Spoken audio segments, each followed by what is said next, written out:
من اكتر الاسئله اللي بتجيلي، اعرف ازاي ان انا بعمل بروجرس، بعمل تقدم في رحلتي؟ سؤال حلو جدا. فلاقي ناس مثلا ايه، هم بالنسبه لهم التقدم اتقبلوا في كام برنامج مسرعه ويبتدي يعلي. يعني انا هتقبل في حاجات محليه، وبعدين اتقبلت في حاجات في المنطقه عندنا، وبعدين اتقبلت في حاجات دوليه، فانا كده تمام. ايه ماشي، ده كله حلو قوي للبيرسونال براندنج بتاعك، بس الستارت اب ما عملش اي حاجه. اتعرفت على ناس وطورت في الفكره، بس نفذت على ارض الواقع لسه ما عادش تقدم على مستوى الستارت اب. بيرسونال براندنج بتاعك بقى حلو، فلو هو ده الهدف من الستارت اب ماشي، انت ماشي كويس، كمل. الخطوه الجايه بقى ان انت تشوف تمويل من حد معروف جدا، عشان خاطر تقفوا انتوا الاثنين جنب بعض كده تاخدوا صور حلوه. لكن الهدف الحقيقي ان انت تعمل بروجرس في الستارت اب بيجي من حتتين. الاول عقليتك، منظورك للدنيا اتطور ازاي، انت شايف اللي بيحصل حواليك ده ومترجمه ازاي، شايف زباينك ازاي، شايف الستيك هولدرز المختلفين اللي حواليك بيعملوا ايه، شايف نماذج الاعمال المختلفه اللي حواليك بتعمل ايه. تمام، فدي واحد. اتنين، انت ستارت اب بتاعتك فين دلوقتي، انت فاهم القيمه اللي انت بتقدمها لزبونك ازاي،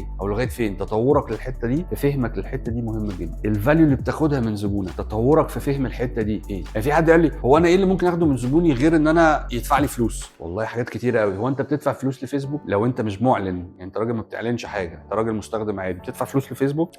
لا طبعا. لكن انت بتعمل ايه؟ بتعمل بوستات، تحط فيديوهات وتحط صور، فناس كتيره قوي بتخش تتفرج عليك، تتفرج انت بتعمل ايه وتشارك معاهم بقى. تمام، فاذا فيسبوك في هذه الحاله بيعمل لك ايه؟ هو بيديك الادوات اللي تخليك تقعد تشارك، تقعد تطلع كونتنت، تقعد تتكلم مع الناس، تقعد تقول لهم بصوا عليا. فانت اللي عامل الشغل كله مش هو. فاذا هنا فيسبوك واخد منك حاجه اهم بكتير من الفلوس، انتباه الناس اللي حواليك. يعني لو احنا بطلنا يبقى عندنا انتباه لشخص معين، او بقينا بطلنا يبقى عندنا انتباه داخل الاب دي ماتت. عشان كده هو ده اكتر حاجه كل السوشيال ميديا بتتخانق معاها دلوقتي، او يعني بيتخانقوا عليها، عايزين ياخدوا انتباه الناس. فاذا البروجرس بتاعك او التقدم الحقيقي في رحلتك بيبقى على مستويين: مستوى العقليه ومستوى الستارت اب بتاعك. انت عايز تشوف منظورك للدنيا تطور ازاي، وبالتالي تطلع فكر احسن ازاي، وتترجم في شكل اكشن كويسه ازاي. تاني حاجه على مستوى الستارت اب، ان انت ازاي قدرت تجيب ادله تفهمك اكتر وبعمق ايه الفاليو اللي بقدمها لزبوني، وايه الفاليو اللي باخدها من زبوني، وهنا تبقى انت عملت بروجرس.